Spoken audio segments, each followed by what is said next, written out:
ओम अखंड बोधाय शिष्य संतापहारिणे सच्चिदानंद रूपाय तस्मै श्री गुरुवे नमः। ओम विश्वानि देव सवितर दुरितानि परासु यद भद्रम तन्ना आसुव। ओम शांति शांति शांति।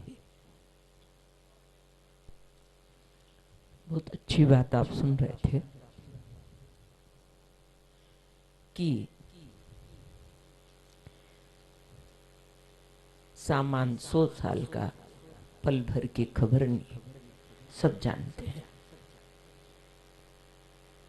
दूसरा, काया संग न चले, ये भी जानते हैं।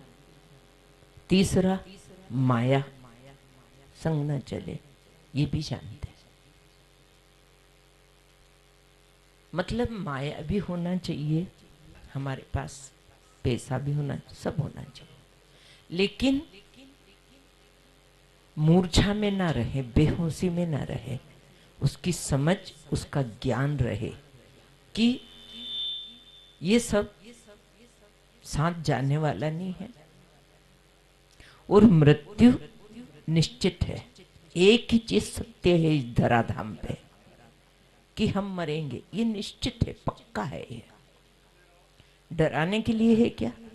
कोई तो कहता कि ऐसी बात ही मत करा करो, डर लगता है।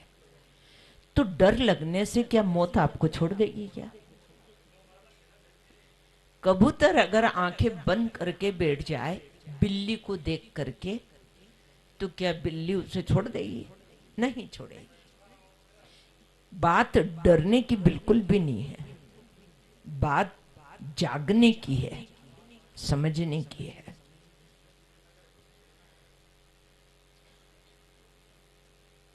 इसलिए जागना और समझना है कि आई अजल तो अकेले ही चल दिए। आई अजल, अजल यानी मौत, तो अकेले ही चल दिए। अरे थोड़े बहुत तो ले जाते किसी न किसी को तो साथ। आई अजल अकेले ही चल दिए, घर में सब जमा था, सब कुछ, सब कुछ, लेकिन कुछ नहीं ले गए। ये सच्चाई है। ये क्यों समझना चाहिए? ताकि हम खूब कमाए अपने हक ईमान से और अपना पाप की गठरी ज्यादा भारी ना करें।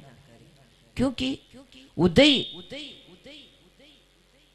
अस्त को राज मिले, तुलसीदास जी ने कहा उदय से तो अस्त तक की संपदा आपको प्राप्त हो जाए, यही तो हम मूर्ख है। वो भोग के सब देखने के बाद समझ आ गई तो फिर हम समझदार है, हम बहुसागर से तर जाएंगे। तो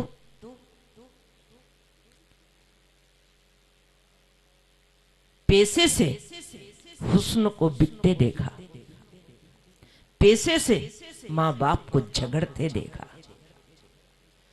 पैसे से बीमारी को कटते देखा, पैसे से आदमी को आकाश में उड़ते देखा, पैसे से भिखारी को टलते देखा।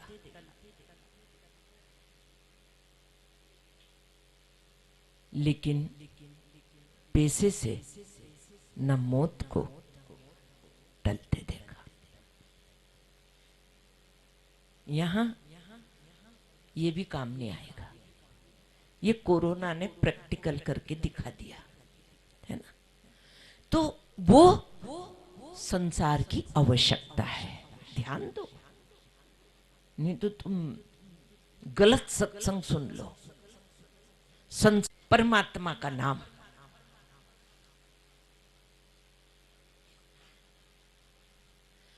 तुलसी भीतर बायरे जो चाहसी उजियार। अगर हम चाहे लाइट चली गई, अंदर भी उजाला रहे बाहर भी उजाला रहे, तो फिर दहली पे दीप जला दे, दहली पे। तो परमात्मा हमारे साथ है या उसका नाम हमारे साथ है, तो भीतर भी प्रकाश। वो पेड़ के नीचे विश्राम के लिए बैठे, दोपहरी का समय था, तो वहां बैठ गए। उन्हें का थोड़ा सा ध्यान साधना हो जाए, बैठे हैं तो थकान भी उतर जाएगी, विश्राम भी हो जाएगा। वो सच्चा विश्राम, जब हम लेटते हैं तो शरीर को आराम मिलता है। विश्राम अलग चीज है, जब मन शांत है तो विश्राम मिलता है। इसलिए अंदर से मन को शांत रखें, ये सब बिखरा हुआ ना रखें। बिखरा हुआ मन रहेगा तो आपको भीतर बेचैनी रहेगी, आपके अंदर में अशांति रहेगी। इसलिए एक सूत्र बताया है कि आपका मन निष्क्रिय रहे, निष्क्रिय रहे यानी शांत रहे, और शरीर आपका सक्रिय रहे, नहीं तो ये बेकार हो जाएगा। ये सक्रिय रहे, मन निष्क्रिय रहे, ये आध्यात्मिक सूत्र है।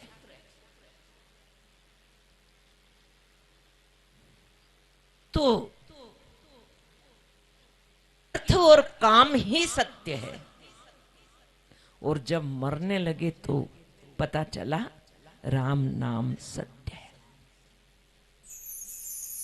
ये पता चला। आखिरी में ये सत्य निकला कि हमने जीवन में अब पता चला मरते समय राम नाम सत्य है, तो अब हमारे पास समय कहां बचा? अब बताया गया हमें।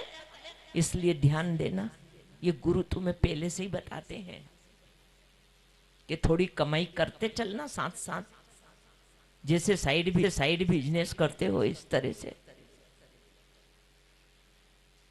थोड़े थोड़े भगवान से लगे रहना, थोड़ा थोड़ा भगवान का नाम लेते रहना, और संसार को भीतर मत रखना, उसी को भीतर रखना बस।